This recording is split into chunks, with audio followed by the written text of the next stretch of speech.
Et salut à toutes et à tous, on se retrouve à nouveau pour une vidéo sur Red Eternal. Alors comme je vous l'avais dit, j'ai eu une petite baisse de contenu en ce moment, comme j'ai pas mon PC perso. Donc j'essaie de temps en temps de trouver un moyen de vous faire du contenu, mais c'est pas très facile en ce moment. Le problème c'est que je peux jouer, mais je peux pas allumer Fraps en même temps sur le PC que j'ai. Faut que je trouve de temps en temps un PC un peu mieux.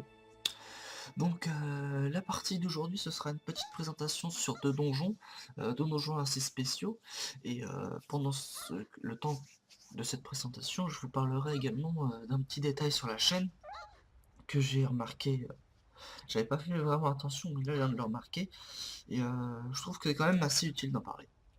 Donc pour parler des donjons que je vais vous présenter aujourd'hui, ils se nomment Labo Vingo, ou Vingo, je sais pas comment ils disent, et Dimension dévastée. Alors c'est deux donjons qui sont assez spéciaux, pour la simple et bonne raison que les boss qui sont à l'intérieur repop toutes les 2 heures. Ce sont des donjons map en fait, si vous voulez. À l'intérieur, ces boss ont des trophées qui sont très utiles, pas comme les trophées de World Boss que vous pouvez trouver dans toutes les autres maps qui sont assez pourries. Également dans ces donjons, vous avez plein de monstres qui vous donnent pas mal d'XP quand même, en fonction, ça dépend de votre level, et qui repop à l'infini, comme dans une map en fait. Pourquoi je dis que c'est aussi un donjon?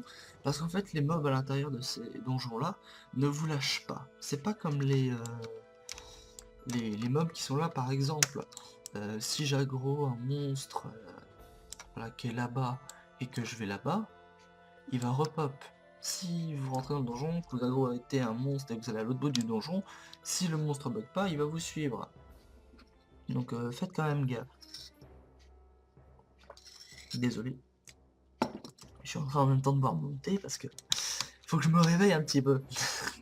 Alors voilà, donc le premier, Labo Vingo, je change de nom à chaque fois. Voilà à peu près l'entrée, hein, vous voyez, c'est des petits monstres comme ça. C'est pas des monstres qui sont vraiment dangereux, hein, eux, c'est plutôt du bas de gamme. Enfin là je suis en sage tank, donc ils sont pas vraiment... je leur fais pas vraiment de dégâts. Mais je peux vous dire en samouraï, ça va beaucoup plus vite. Même quelqu'un qui est pas main class en DPS peut facilement venir à bout de ces monstres là. Par contre je vais pas rester 2 heures sur un monstre. Hop, en espérant qu'il tombe ce que je veux. Non, il tombe pas. Je vais changer plutôt. Je vais me mettre dans rapière poignard. Non, il va toujours pas faire. Parce que si vous... Bon, je pourrais vous montrer dans les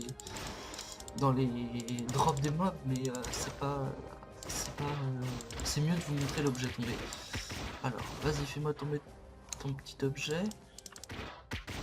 Bref, voilà, donc ces mobs là, eux, ils ne resettent pas. Hein.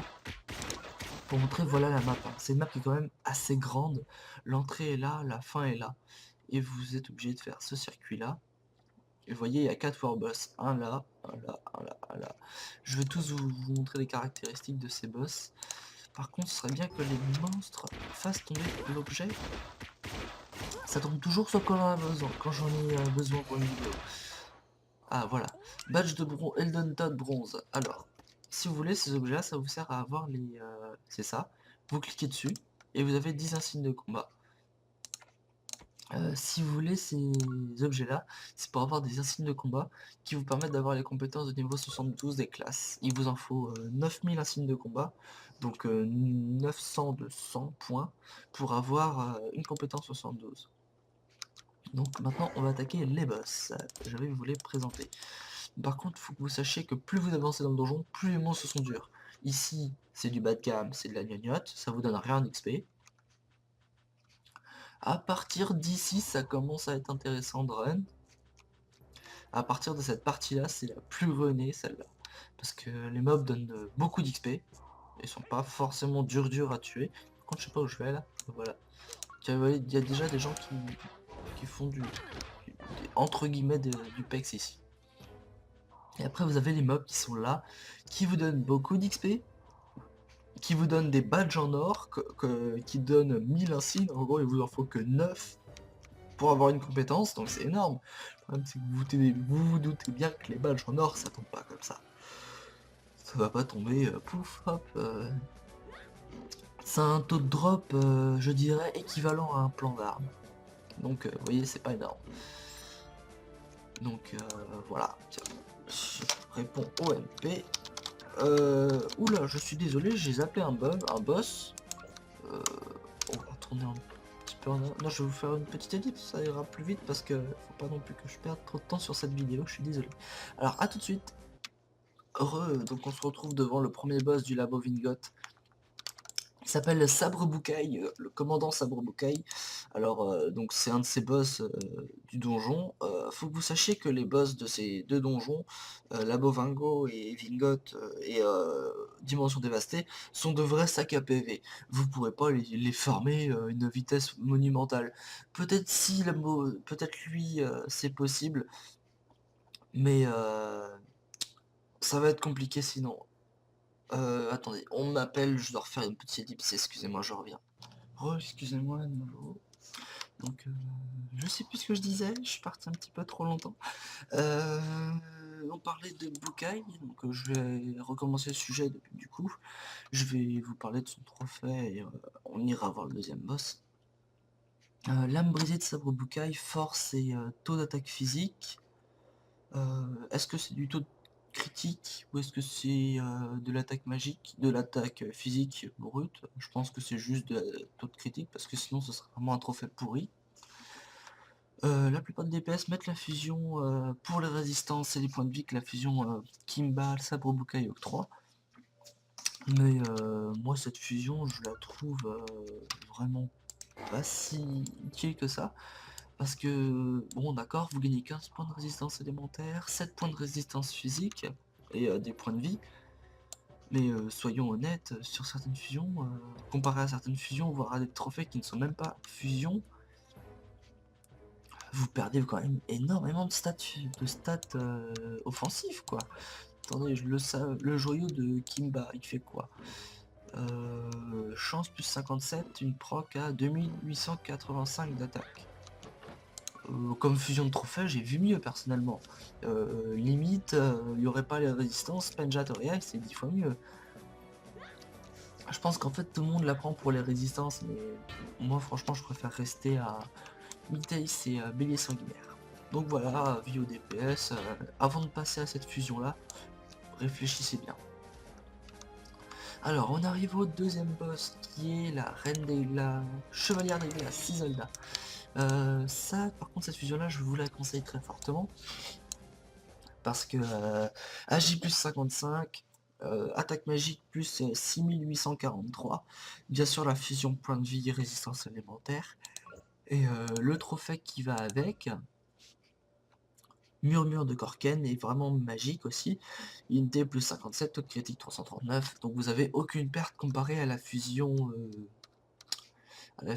âme de Gadis Fanning. Vous avez aucune perte à part les résistances, bah non, vous perdez même pas les résistances obscures, vous les récupérez sur la fusion. Vous perdez un petit peu, non, vous perdez pas de chance non plus, parce que en fait, si vous voulez, sur les trophées les étoffes de trophées que vous pouvez mettre sur Isolda et Korken, vous avez la possibilité de mettre des étoffes qui vous donnent, combinées à elles toutes les deux, 103 de taux de critique magique. C'est pas 103 de chance, donc vous perdez un peu de précision, mais vous récupérez votre taux de critique magique, et en prime, vous avez la résistance. Que demander de plus? Donc ce boss là, moi la fusion là, je la conseille très fortement. Bien sûr, vous pourrez pas farmer ces boss facilement, c'est des vrais sacs à PV. Donc méfiez-vous, préparez-vous à un groupe patient, fidèle et surtout qui en demande. Surtout pour les derniers boss des donjons. Donc là ça y est, on arrive à peu près dans la troisième zone de PEX du donjon. C'est à partir de là que le vrai PEX commence. C'est ces mobs là. Ceux-là, essayez de les éviter quand vous renez, ils sont assez longs à tuer et ils tapent fort. Mais bon, c'est pas non plus, excusez-moi, quelque chose d'exceptionnel. Au niveau des dégâts, mais par contre au niveau du PEX, dans la Bovingo, vous trouverez pas mieux. Et si, vous trouverez mieux. Pardon. Vous trouverez les mobs au fond, mais ils mettent 2 heures à tuer. Alors, le troisième boss. Avant, vu que je l'ai vu, vous verrez 2 mobs comme ça dans les donjons. Qui ont un nom doré, mais en fait ils vous donnent rien. S'ils peuvent vous donner un badge d'or, Ils sont longs, longs, longs à tuer. Et ils tapent un peu fort, donc ça sert un peu à rien de les farmer. Donc le troisième boss que j'ai farmé moi-même, un Bat Ultime, pour son petit trophée de tank qui est assez joli. Cœur brisé de Bat Ultime, PV plus 513, réduit les dégâts de 2278 pendant 5 secondes. Donc contre les corsaires, il n'y a pas mieux. Surtout si, même si c'est pas une vraie fusion, vous fusionnez Bat Ultime, oh, super le truc que j'ai dans Honor Pocket, Bat Ultime à Gardien de Liaro, ça vous fait 2200 quelque chose, plus 2367 de dégâts réduits. Donc ça vous fait presque 5000 de dégâts réduits si les deux trophées proc sur les dégâts physiques. Donc franchement, génial. Voilà. Sinon pour les compétences des boss, hein, je vous laisse les découvrir, parce qu'il y en a certaines qui sont buggées, donc ils sont pas affichées. Et là par contre on va entrer dans la zone la plus dangereuse du donjon. Si vous voulez, les mobs qui sont là-bas tapent très fort. Même les tanks, ils prennent cher. Bon non, encore, ces mobs là je prends pas trop cher en les affrontant, mais ils tapent fort. Donc voilà, les voilà, boucher, dragon, aile gelée, sage furieux. Donc tous ces mobs là, essayez de les éviter. Et voilà le boss final, Marquis Sadé. Très long à tuer, très dur à tuer. Enfin, une fois que vous avez la technique, c'est bon. Hein. Mais ne baissez jamais votre garde contre ce boss parce qu'il peut vous one-shot. BP trêve simple, masse, glace, lumière. Un trophée génial pour heal. Récupération de PV et de PM. Guérison générale supplémentaire. Résistance en fusion, bien entendu. Et c'est le corps de Jock qui va avec. D'ailleurs, je me fais aggro par un sage. Je veux pas mourir. Retraite tragique. Voilà. Donc du coup, je vous montre le trophée de Jock. Alors, le corps de Jock. Voilà. Sagesse plus 57. Guérison, efficacité PV augmente de 1000 points. Vous voyez, c'est quand même des trophées qui sont assez généreux au niveau de la phrase. Donc maintenant, je vais vous présenter le deuxième donjon. Qui est... j'ai oublié le nom. Dimension dévastée. Voilà. Est-ce que je fais une ellipse ou est-ce que je vous parle du... Bah écoutez, ce que je vais faire, c'est que je vais vous parler de ce que je voulais vous parler en même temps qu'on va aller là-bas. Donc ce que je voulais vous dire par rapport à la chaîne, j'ai remarqué ça. Après c'est peut-être le fruit du hasard, mais c'est quand même assez bizarre. Je regarde sur la majorité des vidéos, je n'avais pas forcément remarqué avant. Je vous ai certes demandé de donner vos avis, si ça vous a plu, mettez un pouce rouge vert, si ça vous a pas plu, mettez un pouce rouge, j'aime ou j'aime pas. Mais j'ai remarqué que sur quasiment toutes les vidéos, il y avait 3 pouces rouges, mais que sur les vidéos directement après quoi, que je les ai postées. Pas forcément celle du début, si j'avais un peu marqué, mais celle de maintenant, il y a 3 pouces rouges à chaque fois, 3 pouces négatifs. Donc je me suis renseigné et tout, et apparemment ce serait des petits malins qui ne m'aiment pas sur le jeu qui s'amusent à faire ça. Je m'adresse à vous, réaction totalement puérile et gamin de votre part. Si vous ne m'aimez pas sur le jeu, ça ne vous empêche pas de... ça vous empêche pas de ne pas regarder mon travail sur YouTube. C'est vraiment idiot de votre part, excusez-moi. Mais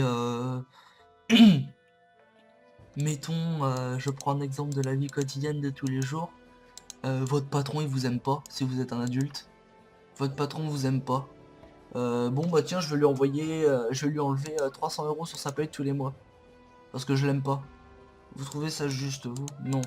C'est certes que cela c'est pas de l'argent, mais c'est vraiment pas intelligent de 1. De 2, ça vaut vraiment pas le coup. De 3, ça me fait croire que mes vidéos plaisent pas alors que ce n'est pas le cas je pense. Parce que j'ai quand même pas mal de pouces verts. Un petit peu, pas beaucoup non plus.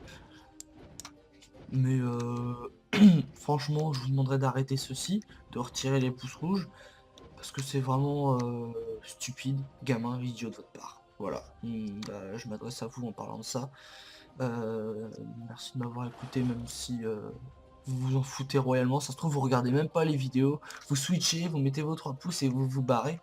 Donc si c'est en plus ça, Je vous demanderai de ne même plus venir sur la chaîne. Je n'ai pas encore regardé les règles d'usage de YouTube, mais il me semble que les personnes qui font ça ce n'est pas accepté. Donc raison de plus pour ne pas faire ceci.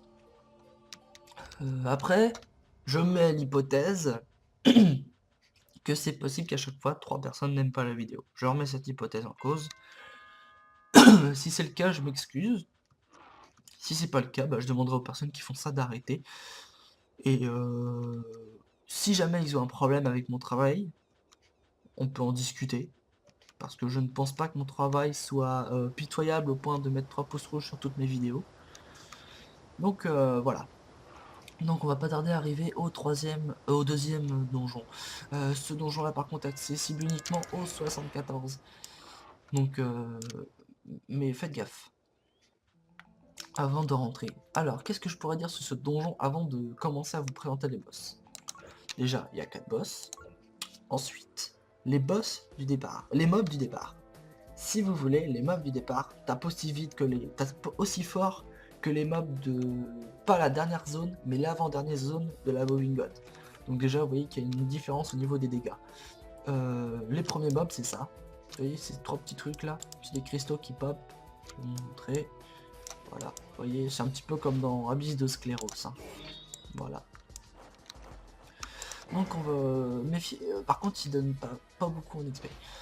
Méfiez-vous des mobs ici, rien que ces petits trucs là, vous pensez que c'est de la déco? Parce que vous pouvez en plus même pas les viser, mais ce sont des mobs qui tapent super fort, donc faites gaffe à vous.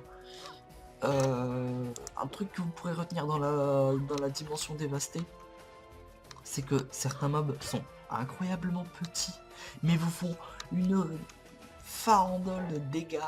C'est à la fin surtout, vous avez des petites gamines qui, vous avez l'impression qu'elles ont 4 ans.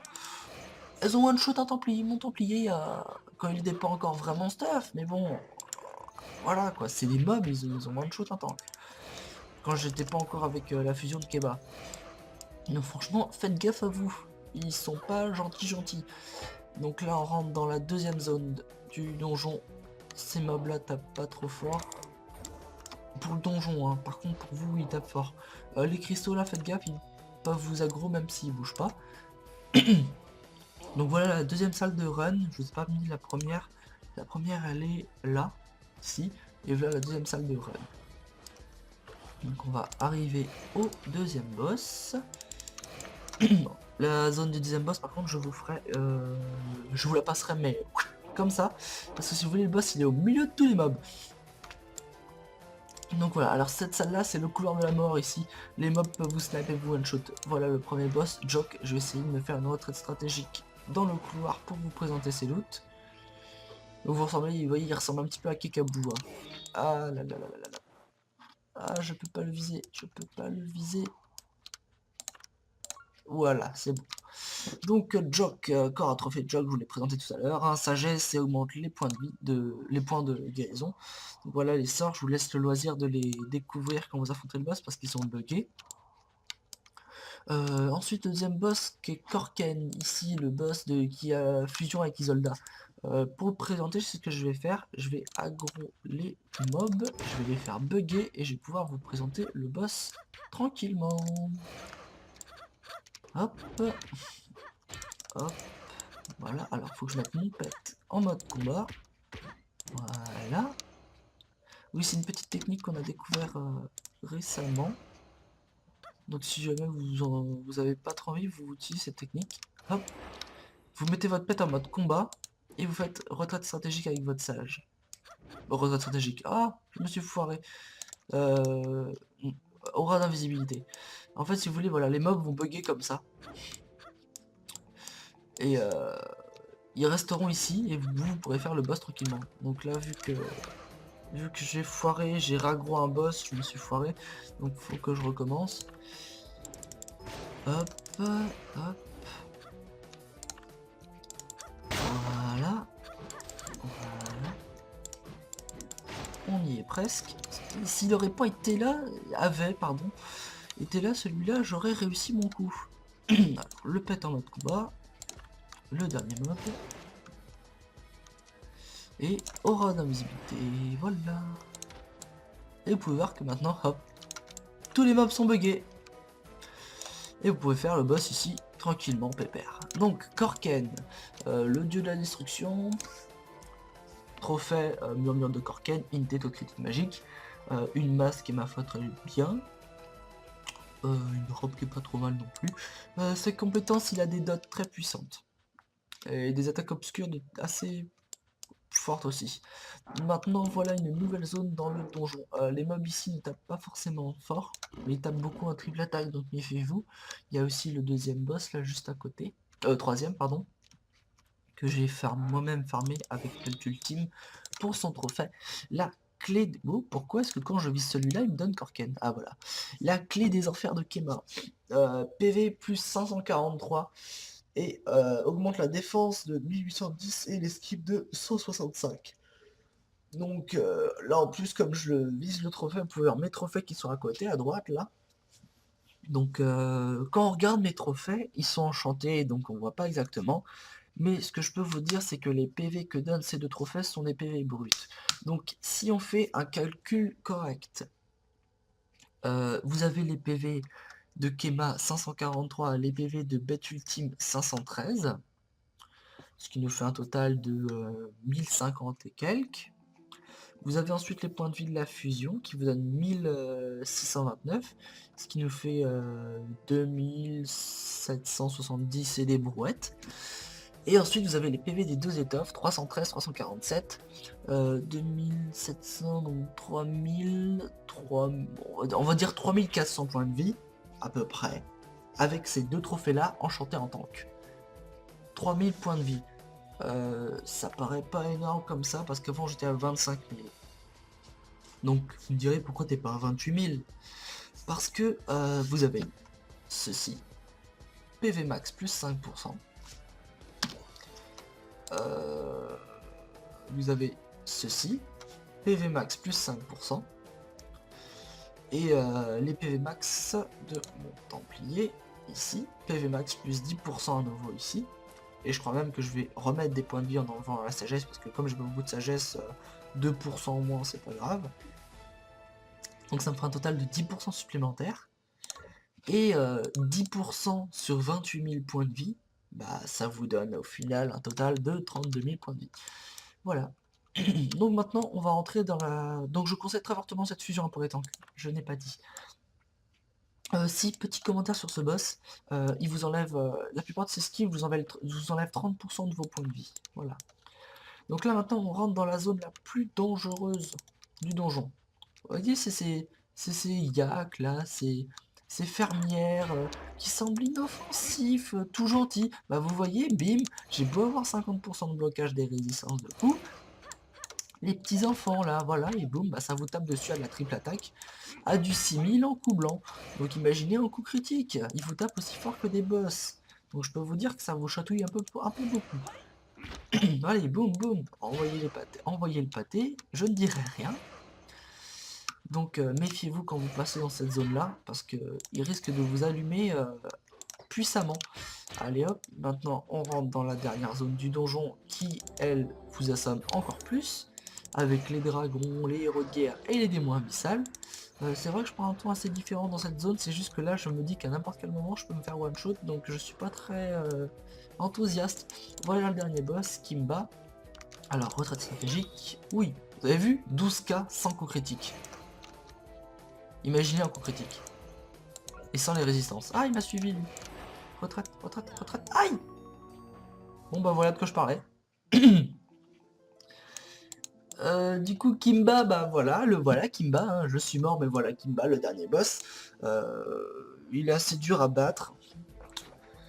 Il peut vous one-shot lui aussi à un moment il me semble, mais comment je sais plus. Je crois que c'est à la fin qu'il peut vous one-shot, donc faites gaffe. Son trophée, force et attaque physique. La fusion, PV, résistance. Donc voilà pour la présentation du donjon. Bah désolé de pas être arrivé vivant devant Kimba. Mais je pensais pas que le mob allait me sniper au moment où j'allais faire l'aura d'invisibilité. Parce que je vous ai pas dit, oui, quand vous êtes invisible, vous prenez dégâts x4 avec le sage. Donc il m'a mis combien? Ça doit être marqué, logiquement. Voilà, 46 000. Donc vous divisez ça par 4 et vous avez le résultat du dégât qui m'aurait fait 100. 48 000, je vais essayer de calculer environ ce que ça peut faire. Attendez, parce que je suis une bourde en maths déjà. Attendez, je sors ma calculette. Ouais, je triche. Alors, hop, hop, hop. Ouais, ça fait quand même du 11 522.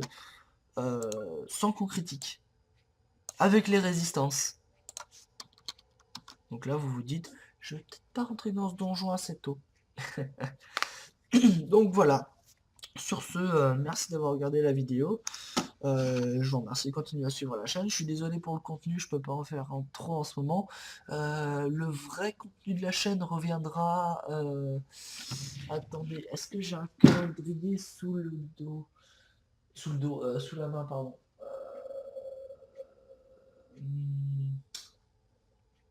Le vrai contenu recommencera à peu près le 12 janvier.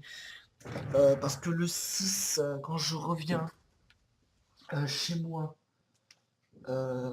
si, vous aurez peut-être un contenu le 6 janvier, parce que je récupérerai mon vrai PC normalement, si le service après-vente fait pas sa grosse feignasse. Ouais, je suis un peu énervé, excusez-moi. Donc logiquement, je le récupère le 6. Je télécharge Frappe, c'est comme ça tout de suite, et Eden, et je vous fais un contenu. Et sinon, le 12, normalement, vous aurez un contenu. Donc sur ce, merci d'avoir regardé la vidéo. Les personnes concernées, n'oubliez pas mon petit message, je vous en serai reconnaissant. Et sur ce, ciao à plus tout le monde.